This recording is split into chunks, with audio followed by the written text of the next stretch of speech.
gentlemen, welcome to another episode of the Source Material Comics Podcast. This is our coverage for Spider-Verse. We are jumping into the massive 22-part, I'm saying 22, the checklist has 20, but I'm going to count the epilogues, 22-part crossover for Spider-Verse. But tonight, I said, I need to bring somebody on here that knows Spider-Man and would like to talk about Spider-Man, because we're getting excited for the movie that's coming out, and we want to read something that you never know, maybe ties into it a little bit. So who did I reach out to? I get to sit down here this evening and talk to my good buddy Benjamin J. Cologne about Spider-Man. Once again, you've been on here before and talked Spider-Man with me, and this is by far the largest. I know we did Maximum Carnage in the past. I know tonight we're just doing 6 issues. 6 issues of the core story of Spider-Verse that happened in the comics. But like I said, this was 22 parts, sir. 22 parts. And I know you and I both read these. But let me just first say, welcome back to the show, Benjamin J. Cologne. Yeah, we reunited the band. We're back talking Spider-Man again. And right. It's not a Spider-Man party till I show up. So that's right, buddy. Hold on, let me see if you can get this on audio. There we go. Ah, yeah. What are we drinking? This is 6 Point Brewery from Brooklyn, New York, in honor of Peter Parker and most of the Spider-Men. I had to drink a New York beer today. I love it. Well, I've got the Great Value purified drinking water sitting right here beside me, so I will be joining you. Yep. You and I have both watched the movie, which I think wasn't a movie titled Spider-Verse that came out, the animated movie. So Spider-Man Into the Spider-Verse. Thank you. So I know you and I both have watched that. I remember when I watched it, I loved it. If anybody knows me, who's listened to this podcast before, I'm a big fan of any type of alternate timeline or alternate reality, especially used as a plot device. And that checked some boxes for me. I love the animation style. I love the fun of that movie. I assume it's got to be. I mean, this story we're going to get ready to get into at least inspired that to happen, wouldn't you say? I'd be very surprised if it didn't. The movie's a very, very simplified version of this story, of Yes. the concept of this story. It also had the benefit of taking a lot of the things that didn't work about this story, and there are a lot of things that don't work about Spider-Verse, and being able to do away with them and keeping the stuff that does work and improving on it. We'll see some of that too, but there are, some seeds of what Into the Spider-Verse ended up picking up that are planted in this story. The concept of there being a multiverse in the first place, and there being like alternate universe, there being a different type of Spider-Man in every alternate universe, that certainly plays a part. Also, and this is something we're going to talk a little bit about, the 2 different experiences I had. I read Spider-Verse, the very core 6-part series in Amazing Spider-Man as it came out. Mm-hmm. But I only read those 6 issues as they came out. I didn't read any of the tie-ins. I very briefly read bits and pieces of Edge of Spider-Verse. I have the Spider-Gwen Edge of Spider-Verse #2 that everybody wants. Mm-hmm. I read that. I enjoy most of that stuff, but I didn't read it. I didn't read a whole lot of it at the time. I'll tell you right now, it's a much different experience when you read all of the tie-ins versus when you don't. To the point where I will be pointing out probably certain issues and certain tie-in series that really should have been part of the core Spider-Verse series. They were that important to the plot, and it's really disappointing that they were probably not paid as much attention to, because they actually do a much better service to the main story if you read them than if you don't. It fills in a lot of necessary blanks. It's not all just supplemental material. And a lot of the thread that runs through a lot of those tie-ins and a lot of those side series is just what goes into being a Spider-Man or being a Spider-Woman or being a Spider-Person of any kind. And a lot of the same themes that we all know and love about Peter Parker are pretty common through all of these different Spider people. And you get that much more reading all of the related series than from the core story that has to focus on, it's not the most coherent plot in the world, but it has to focus more on the plot and and a little less on the characters. The problem with that being is that this is a story that has dozens, if not hundreds, of different characters in it. Yeah. Oh my goodness. They're definitely bringing spiders that I have never heard of, and I'm sure that was the point. There's quite a few that I'm familiar with, and luckily a lot of the plot revolves around those ones that we are. Specifically, Spider-Man, Peter Parker Spider-Man that we're used to from the 616, Silk, Spider-Gwen, Spider-Woman, Scarlet Spiders, which was I really liked reading that. I know we'll be Scarlet Spider is exactly what I'm talking about. Like, yeah, all of that should have been part of the main story, because dude, all three of those issues were heavily influenced the plot, to the point where, like, I'm reading this, I'm like, why was this a mini series? I know, dude. What I ended up having the most fun with, it's just Spider-Verse. And I was thinking, is it Spider-Verse team up? No, it's Spider-Verse. Both of them have their moments, but you're the ones I know you told me about were in Spider-Verse. Yeah, I really like some of those, and those were throwaway things.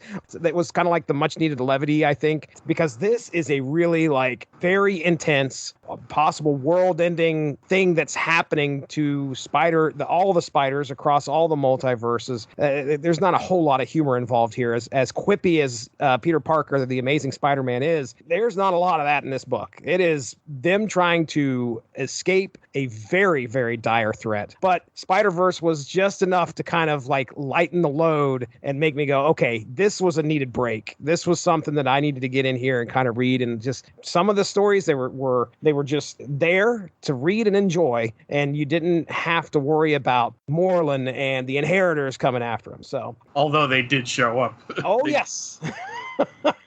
And they wreaked some havoc. Yes, they did. Now, did you say you did get a chance to read Edge of going into this? Edge of was really just kind of a collection of different, like, one-off series. I think, behind the scene, like, editorially, I think they were testing the waters for, new characters to see what worked and what didn't, and what got responded to and what didn't. And we all know what got responded to. Edge of Spider-Verse #2 introduced Gwen Stacy as Spider-Woman, and that kind of took Marvel Comics by storm for a good year or two before, she got her own ongoing series. It was very popular. I even think, like, in the 6 issues that we read, I think maybe it was in one of the ancillary or the side books, but I remember they're like, that's Spider-Gwen, that's everybody's favorite. Like, that's they make multiple references to that throughout. Like, Dan Slott was acutely aware of that while he was writing the story. Absolutely. It's pretty funny. Like, this is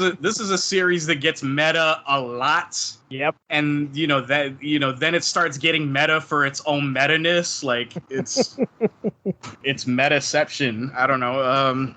It was a weird phenomenon seeing that, because it goes to show, first of all, how popular Spider-Gwen ended up being. Second of all, how quickly that popularity just, like, took off and just hit like lightning, to the point where, Dan Slott was able to fit it into his scripts for, like, chapters in the story, not too much long after that. It happened immediately. It was crazy. It was a miracle that I actually got a first printing copy of that book. I'll say this too, like, it's not artificial, like, it's earned, because that Edge of Spider-Verse 2 issue is very good. The story's very good. The art's very good. The ongoing, just struck a nerve with some people. It got a lot of, like, young girls reading. They had a tie-in, like single with an actual like punk pop band that recorded under the name, Mary Jane's, which is the name of Gwen's band in the comic. Oh, really? Okay. Yeah, they did like a whole multimedia crossover. I think some issue there was at least 1 or 2 issues of the comic that were packaged, I think, with either a CD or maybe even like a 45 record. Oh, wow. 45 record would be pretty interesting to see. Yeah. Wow. But I think it's earned, and just like Miles Morales, like, Gwen as Spider-Woman kind of came into her own and has her own little place in the Marvel universe now, and she's a very beloved character, and that's pretty cool. Like, I also have a soft spot because I bought all the the early Spider-Gwen comics. I was buying them for my nieces as they were coming out, so we were kind of reading them together. I bought my oldest niece still has a Spider-Gwen hoodie that I bought her. Oh, nice. Yeah, it's like a sentimental favorite for me too. One of the things that was shared with me, because I wasn't reading it, but I was talking to a friend of the show, Evan Bevins. He had just read Spider-Verse, but he was talking about some of the stuff that happened in Edge of, and he's like, one of the things I really hated was the fact Moreland kills Spider-Man and his amazing friends, which was the cartoon versions. Yeah. Now, Evan, of course, this holds a soft spot in his heart, and to see them get killed really broke him up. Hey, so do I. I grew up on that show too, man. There's a scene. I'm sure you've read Punisher Kills the Marvel Universe. Yeah, I own it, and I think it's been a while since I read it, man. Well, but I know what you're talking about. Yeah. There's just a part at the beginning where, like, the Punisher sets a trap, and I have issues with that series anyway. But the Punisher sets a trap and ends up like mowing down Spider-Man with a machine gun. Spider-Man just looks up and asks him why, and the Punisher just says, "Because somebody had to be first." Oh, that's rough. That's kind of how I looked at it. Like, Jeez. Somebody had to be first. So is that what Edge of is pretty much doing, setting up Moreland and Spider-Man kind of butting heads together, or is there more to it? No, that actually starts happening a little bit. You start seeing stuff with the Inheritors. There's a couple of Spider-Man, like Spider-Verse prologues in Amazing Spider-Man, in the 2 issues immediately before it. There's a kind of a throwaway team up with Ms. Marvel in those issues, and then as like a side, they're short stories, and then like the second half of the comic starts giving you like the prologue stuff from Spider. I think that's where that took place, by the way. I think one of those issues is where the Amazing Friends incarnation of Spider-Man got killed. Mm-hmm. They left the dog. It was really sad. I remember. I think he sent me the panel. And, Oh yeah. Gosh. But yeah, that's where you first start seeing, first of all, that Moreland's back, and that there may be, that he's got a new idea, he's got a new thing going on where he's, he may be tracking down like other spider people. You start in a sense for that. All right. Edge of Spider-Verse was just introducing a couple of some familiar characters, because the very first issue was Spider-Man Noir, and it's a good issue.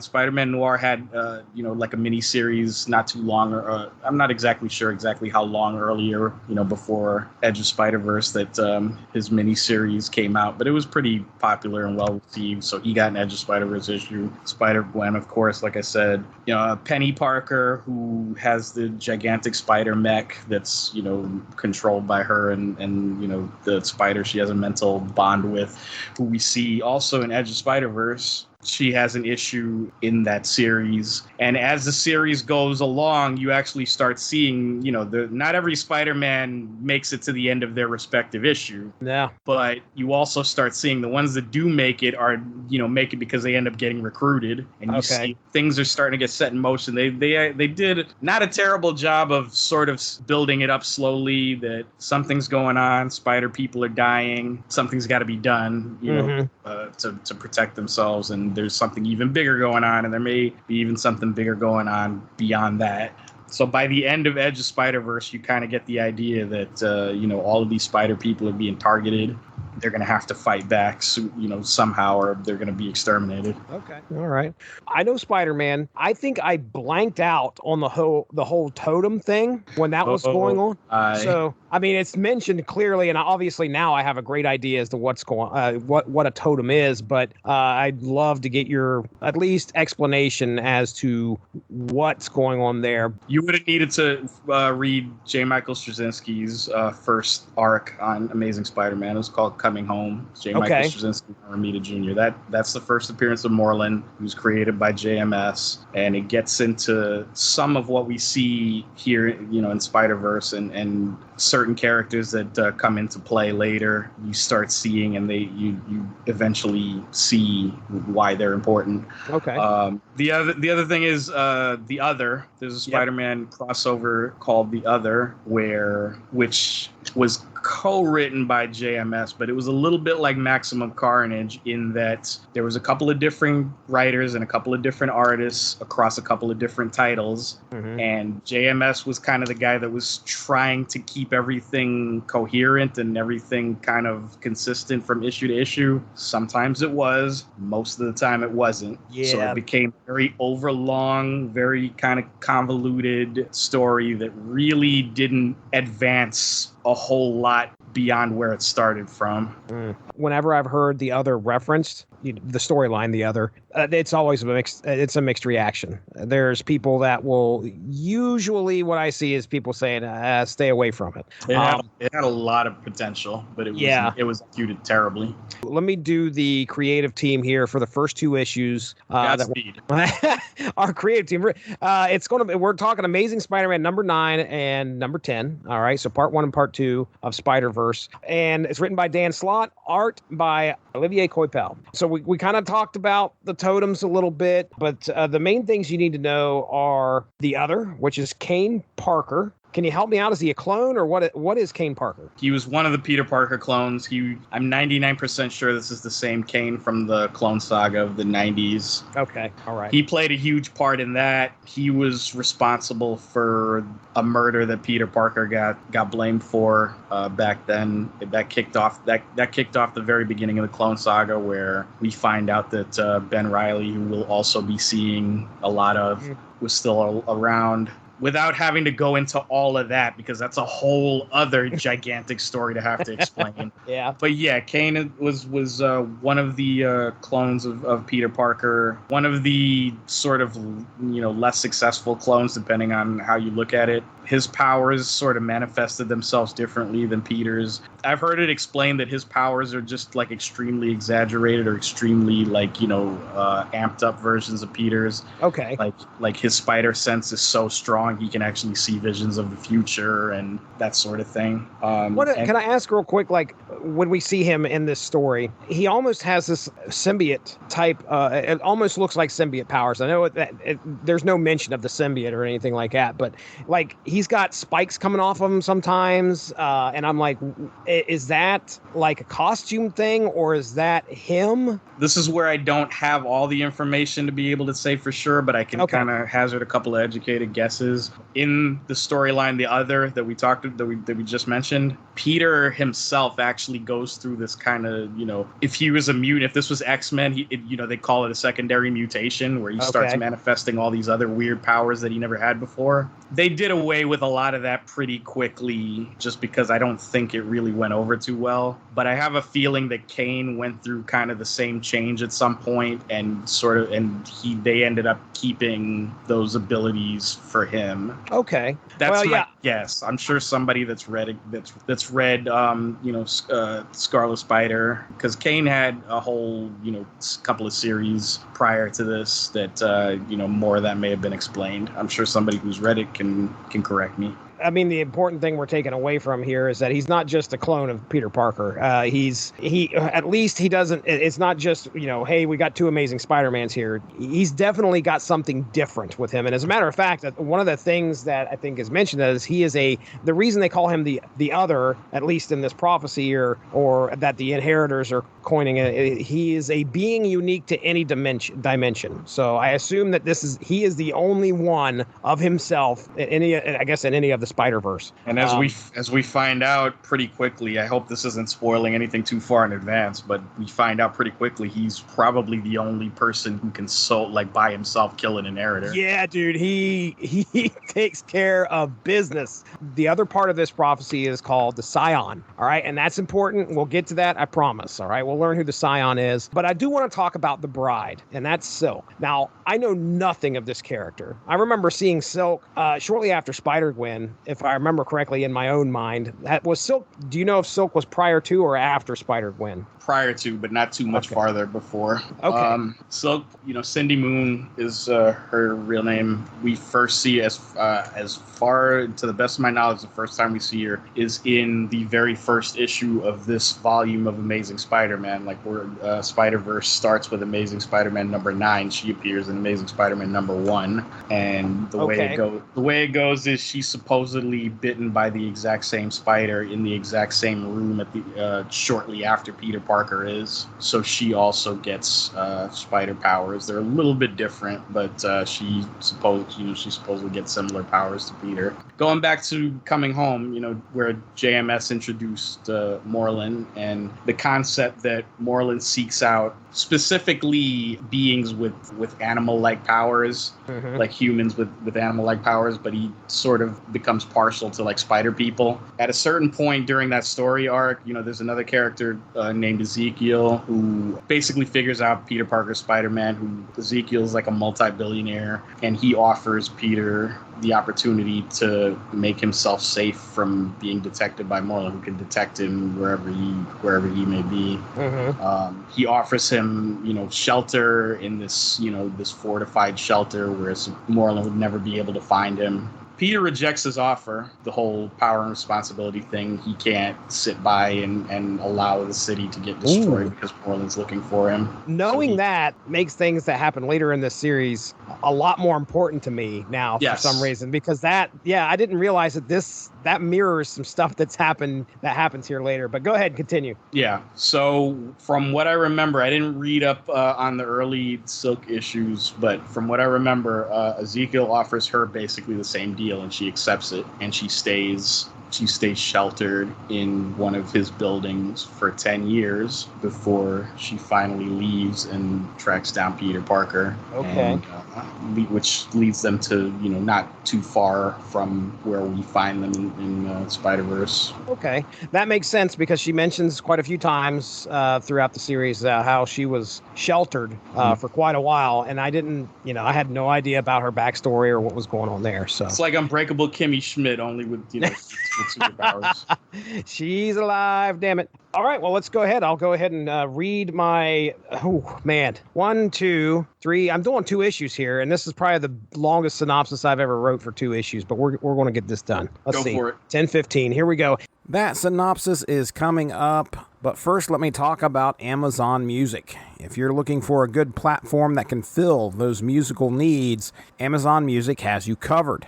If you head to getamazonmusic.com/W2M Network, you can get a free 30-day trial where you can check out over 70 million songs. That's getamazonmusic.com/W2M Network for that free 30-day trial. In our first issue, we get our introduction to some of the main players that are in this story. We meet a ruthless family called the Inheritors, consisting of Moreland, a villain who is hopping to different realities, along with his brother Deimos and sister Verna, feeding off the life essence of the spider-powered super beings of those dimensions and killing them. We also learn of the being called Master Weaver, who is responsible for maintaining and overseeing the, and I put this in quotes, the web of life and destiny, and is able to open portals to the different realities, but has been enslaved by the Inheritors to do their bidding.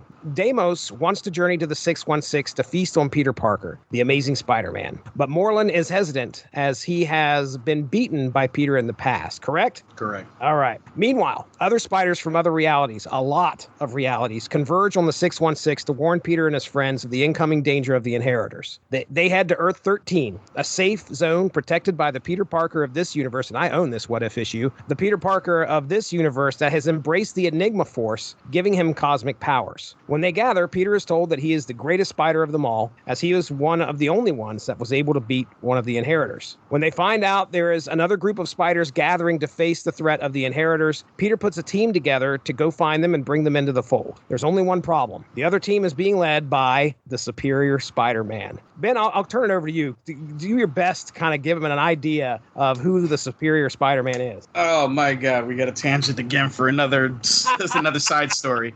No, this is something I actually did want to make sure we made clear. Superior Spider-Man is Otto Octavius. He is in Peter Parker's body. In I want to say, well, I don't want to get the year wrong, but it was right around Spider-Man's 50th anniversary. It was, my goodness! Amazing Spider-Man number 700. 700, yeah.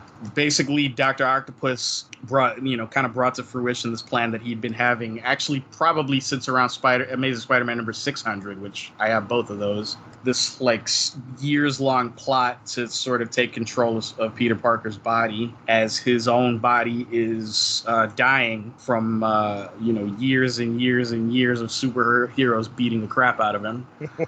His body's breaking down, so his last-ditch effort to survive is putting his consciousness in Peter's body, and he gets away with it. Yeah, he does. He sort of absorbs a little bit of Peter's consciousness, which kind of gives him a little bit of a streak of heroism, but he's still, at the end of the day, Dr. Octopus, and he's still kind of ruthless, so he approaches all of his superheroing as a supervillain would, which leads to some very not good things happening with him in the Spider-Man identity. There's a point in Superior Spider-Man, because Superior Spider-Man goes on for about 2 years with Dr. Octopus as the main character, replacing Amazing Spider-Man. Peter's consciousness is kind of floating around here and there, but Doc Ock is kind of the main character. There's a point in time where he kind of interacts with Spider-Man 2099. He at some point gets, through a series of events and various comic booky contraptions, he gets zapped into the 2099 future. Okay. It is from that point that everything in Spider-Verse that he's involved with happens. And then at the end, he winds up, literally like seconds after he left back in the same place. Yeah. This is actually not an alternate universe Spider-Man. This is like just sort of time displaced Doc Ock. Yep. And I actually kind of like, and by the way, like in my notes, I kept right because there are 2 different nicknames that they use for Superior Spider-Man, just as a shorthand. One is Spock because it's Spider. Oh, okay. I got it. And then the other is Spotto, which is Spider.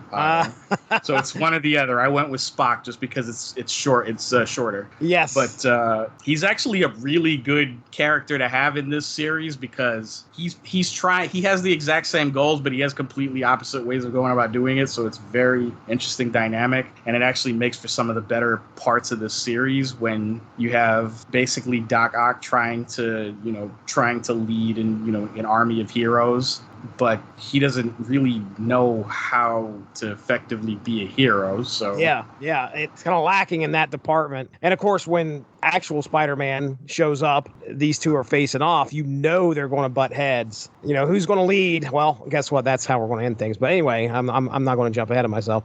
So yeah, there's only one problem. The other team is being led by the Superior Spider-Man.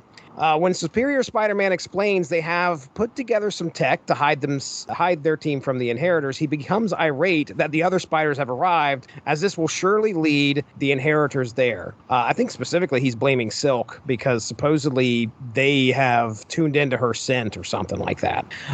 And of course it does. Deimos arrives looking to kill them all, but during the fight, Superior Spider-Man appears to have actually been able to turn the tables and kills Deimos. But then another portal opens and Deimos reappears, this time with more siblings, Bora and Brix. Now, Ben Reilly, Spider-Man of Earth 94, clone of that world's Peter Parker, and Kane Parker, the Scarlet Spider, clone of the 616 Peter Parker, also known as the Other, believe that Deimos is somehow using clone technology and feel that they are probably the best people to look into it. Managing to escape through the open portal that brought the Inheritors, Ben and Kane, along with the Black Widow, I think that's what she's referred to, of Earth 1610. That's our Ultimate Universe, right? 1610, yep. Yep.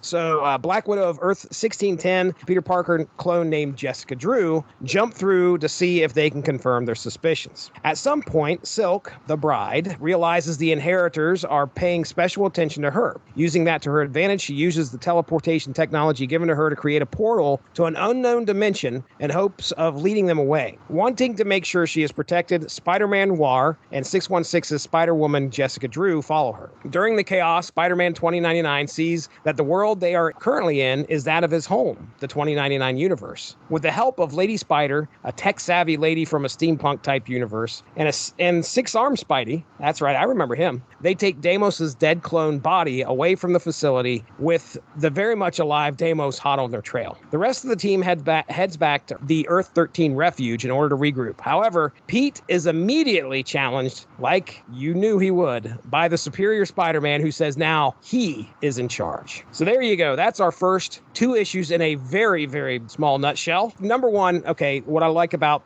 this, I've already talked about it earlier. This is speaking my language. We got alternate realities and these people converging together to try and fight off this one big threat. Yeah, Spider-Verse is like, if there's an alley, it's going right up that alley. It's going right up Jesse Starcher Boulevard. There you go. I love seeing all the spiders kind of like gathering and talking together. So it's so cool to see, like, Spider-Punk was probably one of my favorites coming out of this for some reason. I loved seeing like the Billy Braddock, Spider UK, Captain Britain Corps, right? Is that what he was part of? Yeah. Right. So it was really cool just to see kind of all of them talking about where they came from, and Superior Doc Ock, Spock, coming through with the kill on Deimos. I wasn't expecting that, but I should have known better. Deimos was definitely coming off as a threat. I didn't know any of these characters. I didn't know who Moreland was. I didn't know who Deimos was. I didn't know about the Inheritors. I had no idea who these characters were, but you could tell as soon as Spider-Man found out that Deimos was Moreland's bigger brother, he was like, okay, we need to get the hell out of here. He immediately was like, we've got to get out of here now. Go through the portal. We got to get away from this, because if he's the bigger brother, I don't even know what we're going to get into. So I knew Deimos was a threat. Pretty easy to get, but to see Spock, Superior Spider-Man, come through and just get him killed, I'm like, all right, this is interesting. And then all of a sudden, Deimos just is like back. Of course, we're scratching our heads trying to figure out what's going on. Yeah, I mean, that's kind of all I had here. I thought it was cool that we got Miguel O'Hara back into the 2099 universe, which was cool. Him realizing that he's actually home. I assume the 2099 universe just runs parallel to the 616, but it's just at a more, I don't want to say advanced time, but it's further into the future. Does that sound right?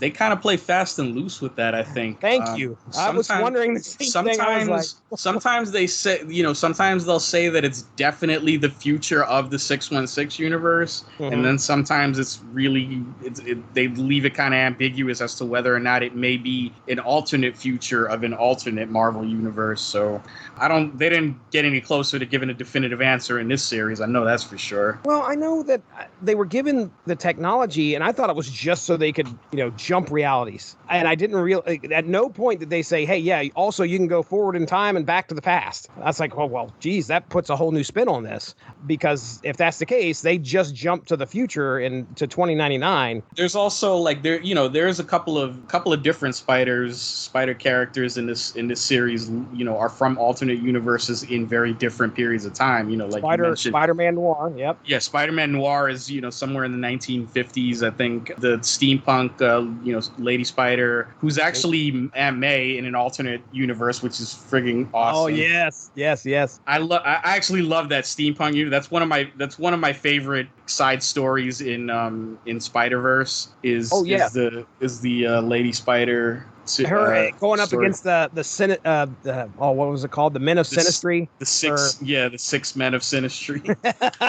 Yeah. It's like Sinistry is not a word, that, right? Yeah, all of that is great. And I think it's something like 1880 something in her timeline. So they don't spell it out, but you can interpret it as either, the teleporters they have allow them to go forward and backward in time, or maybe just it's that period of time in that universe. Yeah. And it's not the same year in every single alternate universe necessarily. You can work that either way. I don't think it makes too much of a difference either way you look at it. Yeah, and I hate to be that guy that goes, oh, hey, No, I'm going to be 100% that guy a couple of times in this, so don't worry about it. Well, the other point of the 2099 thing that I was pointing out there was, who was it? What's his name? Stone. I can't remember. Tyler Stone, was that his name? So Tyler Stone's like, I just sent him back to the past.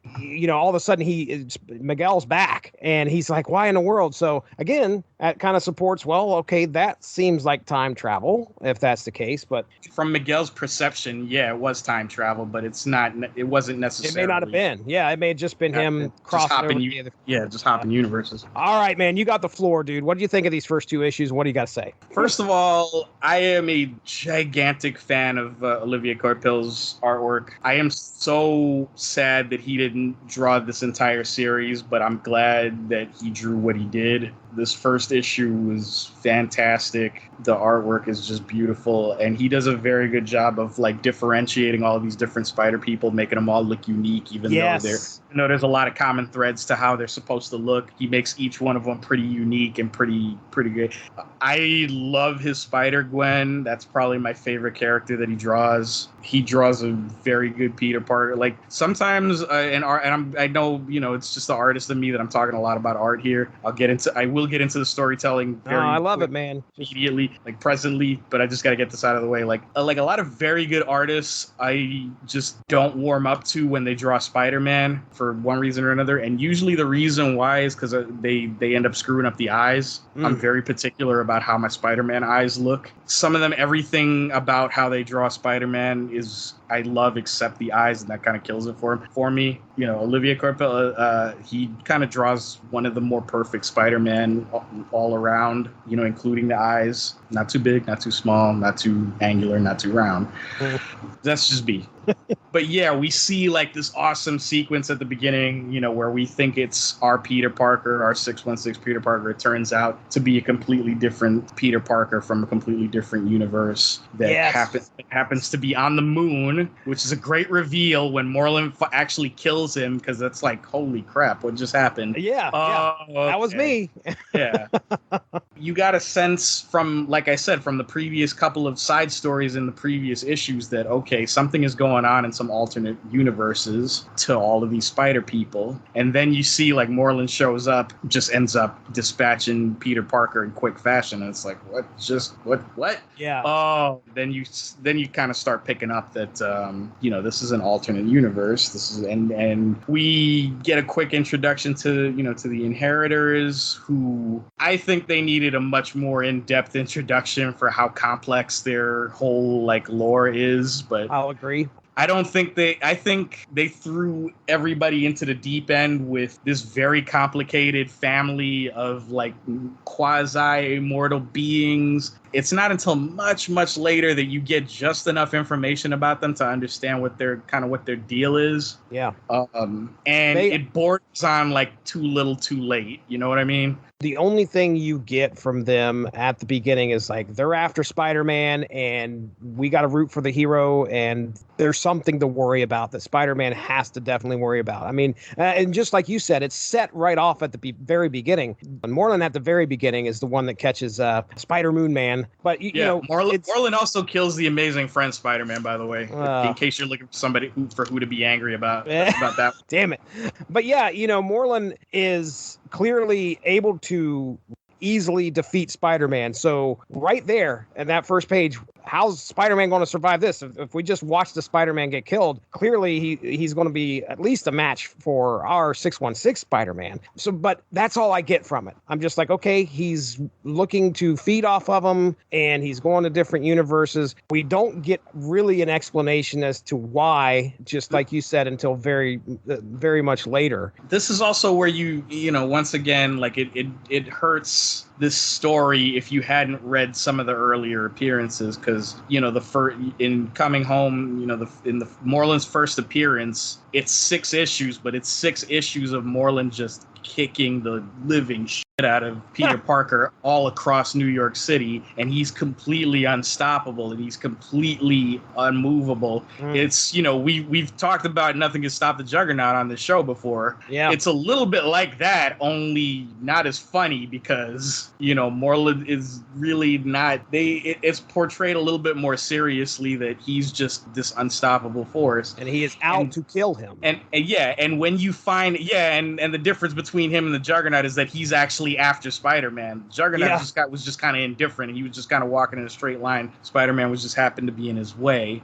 Moreland wants to kill and consume Spider-Man. Yeah. And he just happens to, his way of drawing him out is to just destroy everything in his path. And when you see what Peter ends up having to do to finally beat him, then you see, Moreland made one other appearance and it was in the other. I don't remember if you get an explanation as to how how the hell he came back in the other. I don't remember reading one. He just happened to be back. They explain it in Spider-Verse eventually. Yeah. How the inheritors keep coming back after they get killed. It's actually a pretty ingenious way of doing it. I wish they had explained it earlier than they did, but it works for the story that they're telling. But when you, in that first Moreland story in Coming Home, when you see how far Peter has to go to, like, you know, to finally beat him, and then, you know, you see him come back, and then you see how far, you know, what he ended up having to do to beat him in the other, and then he comes back, and now he's coming back with his family. Oh yeah. And now it's like you find out there are inheritors more dangerous than him. I know the thing that kind of sets Moreland apart is just the fact that he's actually fixated on Peter because Peter actually beat him. Mm-hmm. They make a lot of that in the story. His family, the inheritors, actually kind of remind me a little bit of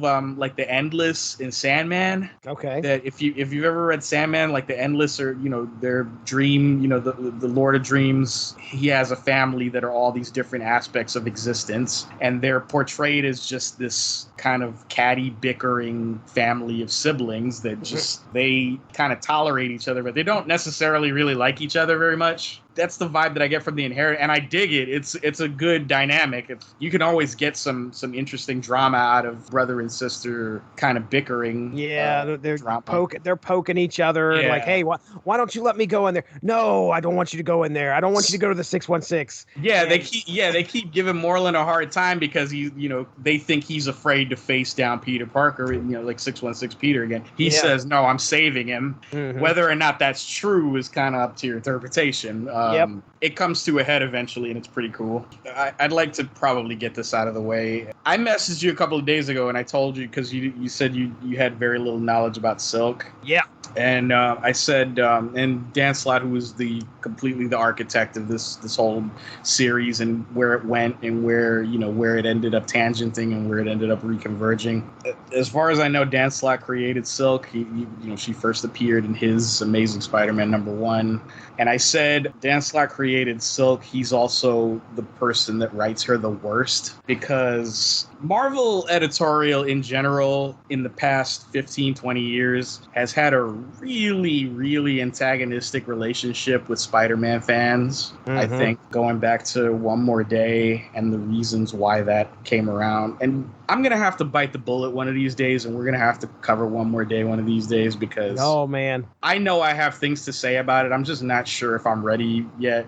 But we're going to do, if you're down for it, I think we're going to have to do it soon. Oh, absolutely. Absolutely. I mean, my goodness, if there's not another polarizing Spider-Man story out there, I'd be surprised, because it is. And if you think it's polarizing now, wait until No Way Home comes out, because I have a feeling. Oh, no. I have a feeling. I know. Based on that trailer and what I have a feeling. I'm going to say about that now. Uh-huh. See, people listening to this in the future will be able to confirm or reject what I'm saying. Yeah. We're talking about this at the end of August. We don't have a damn clue what the movie's actually going to be about. No clue. The trailer just dropped 2 days ago. That's right. So I may be right. I may not be right. I may be really right. We'll see. I have a feeling. Could you imagine if they did a trailer like that just to swerve people who were pissed off about that? I don't know. I don't know, man. That would be a lot of footage that they. I know, dude. There's no reason. Yeah, there's no reason they would. I don't know if MCU is that antagonistic. Marvel Comics proper probably would be, because they've done shit like that before. Dan Slott in particular has a really kind of antagonistic relationship with with the segment of the fan base that, One More Day really rubbed them the wrong way, and the fallout from One More Day, and just the idea and the reasoning behind why it had to happen. And the whole Peter Parker being single so he can get freaky with, as many different random chicks as he wants. I'll say I'm glad that Silk very quickly evolved beyond this, but she seemed set up very much to be that at the beginning, Okay. That's her whole deal is, she has these involuntary pheromones that they kind of attract to each other, her and Peter specifically. Yeah, that's set up like right when we jump into the 616 at the first issue. They are trying to resist each other. Yeah. To kind of rub it in even more, they make it very clear that Peter is the only one that works with. She's surrounded by spider people and not a single one of them. She doesn't have that reaction to any other spider people she's around, and no other spider people have that reaction to her. This is specific to 616 Peter. Just, it feels like another much more extreme point in a long line of Dan Slott trolling Spider-Man fans that had kind of rubbed the wrong way that Peter Parker was single and kind of a player in the comics. And it doesn't help that Silk is written in a lot of the story to be really, really damn annoying. And kind of the impetus for a lot of people dying and the impetus for a lot of, bad decisions. Oh, yeah. She's impulsive, I guess is probably the best word. Like, I mean, she gets mad and just hauls off on her own because she doesn't, I think at the beginning when they didn't want her coming along they didn't know they were going to the 2099 universe, but I think they told her to stay back. She didn't, if I remember correctly, and she went with them. That brought the Inheritors there. But yeah, you're right. It seems like she's written like she's very impulsive. The funny thing about that is, so is Gwen in this story, and she's not as annoying. Gwen was just as impulsive in this story, but she, for some reason, she's written to be a lot more endearing, and that because Silk ended up having her own miniseries and her own series, and she's found her audience and she's found her fans, and I'm sure she was much better written in those series because she gets away from Peter Parker and is allowed to be her own character. There's not a whole lot of that in this story, which is really unfortunate. That's just something I wanted to get that out of the way early. Yeah, well, I was going to ask you at some point. It's going to come up. It's literally how Spider-Verse ends. So I just wanted to get to it ends on a we're trying not to bang joke. Yeah. So I wanted to get it out of the way early. A couple of other things about the Verna specifically. I like that all of Verna's hounds and her mindless lackeys appear to be, I don't know if she took them from the Marvel zombie universe or from some other Marvel universe where everybody's sort of the mindless feral animals. Yeah. But she keeps coming out with all of these different hounds and these different feral versions of in the first issue it's Silver Sable, it's Puma and Craven, which is pretty awesome. It took me as I almost missed that because she mentioned Fireheart, which I'm like, Fireheart, that's Thomas Fireheart, who's Puma, who's a Spider-Man villain, big Spider-Man villain in the 80s.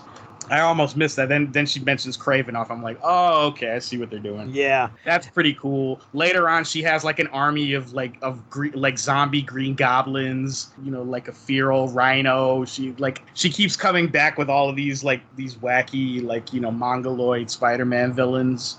That's pretty great. They've all got these masks on, they just you said, they're muzzled. Yeah, they're these muzzles on, because they're just wild animals, I guess. I didn't know much about Verna. Yeah, going into this, I don't know if she's been showcased in any other issues prior to this, but not that I know of. I think basically all the rest of the Inheritors besides Moreland pretty much debuted. Show up here. Okay. When we finally see Kane, and this is where we see oh yeah, Kane's still a badass. He can still take the fight to anybody, including he kind of holds his own against Deimos, who we find out in short order is one of the more dangerous of the Inheritors. He's this big, massive dude. He's he's as relentless as all the other ones. Something that will come up later in an earlier issue of Amazing Spider-Man. It was a side story. This is something that pissed off a lot of people, by the way. Okay. Deimos is actually responsible for killing off the Spider-Girl, Mayday Parker universe. Or he went in there and killed off her family. Yeah. Right? She escapes with her little brother Benji, who we find out later on, and you'll go into this in detail. But he's the Scion. Scion, yep. Deimos is responsible for that. That pissed a lot of people off too, because Spider-Girl is actually a long-running series out of a what if issue. Like, a lot of what if issues end up being beloved enough that they spin off into their own long running series. This is a thing that happens a lot in the Marvel universe. Spider-Girl is a somewhat more recent example of that. She was, I guess, the Spider-Gwen of her time, like earlier, like sort of in the late 90s, early 2000s, if I may be incorrect on the dates slightly, but it's around that time, about 20-ish years ago. At the time of Spider-Verse, about 15-ish years earlier. Mm-hmm. That whole arc, that thing ran for like almost 100 issues. It was pretty popular. Slott writes her whole family getting taken out in a side story. That rubbed a lot of people the wrong way. Okay, so we had that interview we talked with Ron Friends. He mentioned Mayday and some of the stuff there. And what I thought was very interesting, when you look at that specific issue that they did, Tom DeFalco and Ron Friends did one of the I don't know if it was a Spider-Verse or it was the issue that focused on it was Spider-Verse Team Up number 3. Yeah. So that was written by Tom DeFalco and Ron Friends. And if you notice, yes, I think they took kind of like, I don't know if they were taking exception, but did you notice that she kept calling her brother Benny? And throughout the rest of every single issue that we read, it is Benji, except for that one. So I was like, I wonder if like in the previous in the in the issues that she was in, the main story that she was in, like, her own title, do you know off the top of your head? I assume this brother. No idea. Okay. No idea. Well, I'm curious if did she have the brother at that point before we get into this, or did Scion just appear here? Probably. Okay. Well, I didn't read a whole lot of. I don't think I read much Spider-Girl when it came out. I was vaguely aware of it. I knew it was a popular series. I thought it was a cool idea. Anything that gets Ron Friends drawn comics is okay with me. So yeah, man, he could have. Also, as somebody personally who hates being called Benji, like I get it. I knew that Mayday and Spider-Girl were a very popular series at one point. I didn't read it, but I knew other people that did, because a lot of the people that run in my circles are 90s comics fans, and they were talking about how much they enjoyed that. Yeah, I could understand that rubbing a lot of people the wrong way, because Deimos showed up, and I understand the motivation to want her, because that's a subplot that gets kind of wrapped up in the end, where she's so bent on vengeance that she wants to kill Deimos because of what he did, and then of course she doesn't. I don't even think I have that written in my synopsis, so I'm not spoiling. I think I do. well, so we'll touch on it then. But it's a good arc for her in this story. At some point, you kind of have to sacrifice. You can't just sacrifice the cannon fodder, otherwise then the reader gets wise to that and is like, oh well, these characters are not going to be touched because they're too important or they're too visible. At some point, you kind of have to strike at characters that are beloved in order to get that reaction. If you overuse that, it becomes cheap and kind of gross. But I understand why it was done. I don't agree with it all that much either. If they were going to do something like that, I feel like it probably should have been like dedicate an issue to it. Dedicate at least an issue to it. Don't make it like a 5-page back of an issue, which they did. That's what it was. It was like the last. I mean, it got 2/3 of the cover of Amazing Spider-Man. What was it, number 7 or 8, I think, where it's the cover is Spider-Girl's last stand. Okay. But still, it was like, at most, it was half an issue. Yeah. If you're going to like basically blow up like that universe in half an issue, you're going to piss some people off. Yeah, you're going to. Yeah, I agree. Last thing I'll get into is, we just start seeing, more of the alternate universe Spider-Men and women. We get an alternate universe Ben Reilly, which we're meant to presume. Basically, what if the clones, it's another what if type of thing. What if the Clone Saga had ended with Ben Reilly Riley staying Spider-Man instead of Peter eventually returning, which he did, and Ben Riley eventually dying, which he did in this alternate universe. And they go into a whole backstory of that in Scarlet Spiders, which was important.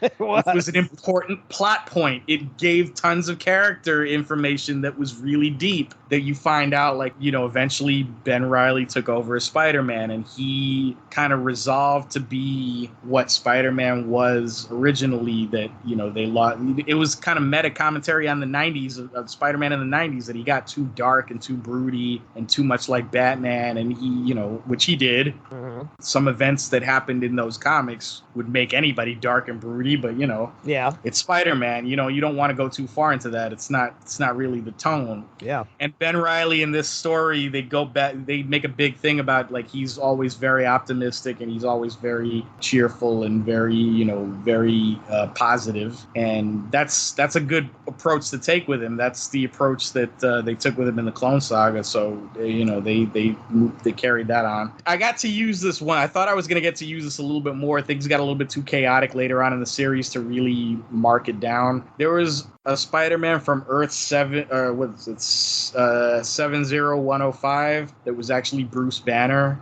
Oh yeah, that Bruce Banner somehow became a Spider-Man. I don't know if that's from anything in the past or if that was just made up on the spot for this scene. But I wouldn't be surprised if it was made up on the spot for the scene, because what I did was, after the scene was over, I went back in my notes and I underlined his name, and next to it I wrote the letter CF, which stands for cannon fodder. Oh man. Because there are some characters in this story that you just know they're gonna die. Yeah, you just know they're gonna die. Some of them end up dying, the first time you see him. Like 1602 Spider-Man ends up dying the first, ends up dead in the only panel he appears in. 1602 was the Victorian England's Marvel story that Neil Gaiman wrote. It references both the year that it takes place and the name of the universe that it takes place. Nice. And there's a Spider-Man. There's a Victorian era Spider-Man, and that series actually ends with Peter getting bitten by the spider. They made a whole spin-off series of that later on, but you see, like, Victorian era Spider-Man. The only time you see him in this series is a tiny little panel where Moreland's crushing his neck. Mm-hmm. And it's like, oh, well, he's dead. Okay. Yeah, Spider Monkey bites it, if I remember correctly. I don't know if he's bit it yet. He lasts a lot longer than I expected him to. He lasted way longer than I expected. He got dialogue in this series. Oh man, I was not expecting that. One of my favorite characters who's going to get their moment to shine. So I'm not going to spoil anything. But one of my favorite characters that gets their moment to shine in this whole series. I wouldn't have taken it seriously if I didn't see Spider-Ham, the spectacular. Yeah. Hell yeah. Peter Porker, Spider-Ham. That's right, man. I can remember picking those. He's badass in this story though. Like he is too. He really, really is. All right. Anything else before I get into the second synopsis here? You need to get into the second synopsis. Yeah, that's all right. Well, okay.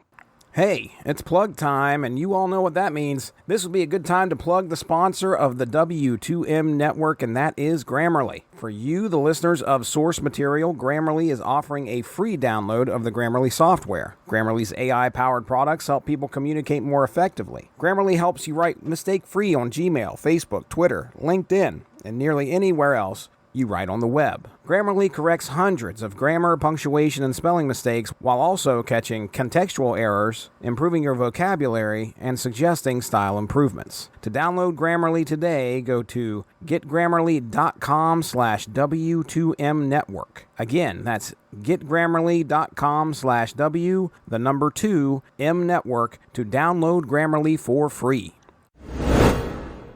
That is going to be the end of this installment of Source Material's coverage of Spider-Verse. As far as plugs go, Benjamin J. Cologne can be found at Epic Benjamin J on Twitter, Twitch, Facebook, Instagram, and YouTube. Make sure to keep an eye out for his Sketchbook Saturday post featuring some of his amazing art. You can find source material on Facebook at Source Material Podcast and on Twitter at SourceMattCast. To put it simply, we're kind of like a book club for comics. I also do a podcast called Unspoken Issues that talks 90s comics in association with the UnspokenDecade.com. And of course, make sure to check out the Rattleichin Broadcasting Network on Facebook and Twitter to stay in the loop on all the shows coming up this week. We've got something dropping daily, so there is never a lack of content. Appreciation also goes out to W2Mnet.com for hosting the show. And with that being said, make sure to watch out for the next part of Source Material's discussion on Marvel's Spider-Verse.